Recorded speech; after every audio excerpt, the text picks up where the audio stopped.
ഈ ടാങ്കിൽ നോക്കി കഴിഞ്ഞാൽ നിങ്ങൾക്ക് കാണാം നമ്മുടെ ഓറഞ്ച് റിൽ ഷ്രിമ്പാണ് ഇതിനകത്ത് കിടക്കുന്നത്.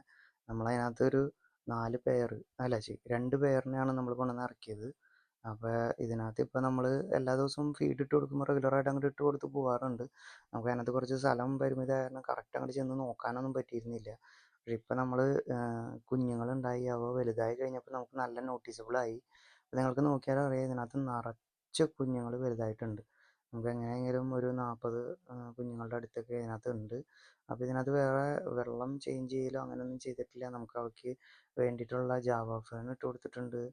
പിന്നെ നമ്മുടെ ജാവ മോസ് ഉണ്ട്. ഇപ്പോൾ ഇതിനകത്തൊരു നമ്മൾ കട്ടിൽ ഫിഷ് ബോൺ നമ്മുടെ കടൽനാക്ക് ഇട്ട് കൊടുത്തിട്ടുണ്ട്. അപ്പോൾ അവർക്ക് കാൽസ്യത്തിന് ഒരു കുറവും വരില്ല. അപ്പോൾ അതുമെല്ലാം ഒട്ടിപ്പിടിച്ച് നമ്മുടെ കുഞ്ഞുങ്ങൾ ഇതിനകത്ത് ഹെൽത്തി ആയിട്ട് വളരുന്നുണ്ട്. അപ്പോൾ ഈസി ആയിട്ട് വളർത്തിയെടുക്കാവുന്നതാണ് ഷ്രിമ്പ്. കാണാനും നല്ല മനോഹരമാണ്. നല്ല അക്വാസ്കേപ്പിംഗ് ചെയ്ത് കഴിഞ്ഞ് കഴിഞ്ഞാൽ അതിനെ കാണാൻ നല്ല ഭംഗിയായിരിക്കും. അപ്പോൾ നമ്മളൊരു പുതിയ ടാങ്ക് അതിന് വേണ്ടിയിട്ട് ഉണ്ടാക്കുന്നുണ്ട്. അത് ഇൻഡോർ വയ്ക്കാനാണ് നമ്മൾ വിചാരിക്കുന്നത്. അപ്പോൾ അതിൻ്റെ അപ്ഡേറ്റ് നമ്മൾ തുടർന്നുള്ള വീഡിയോയിൽ നമ്മൾ കാണിച്ചു തരാം. ഓക്കെ.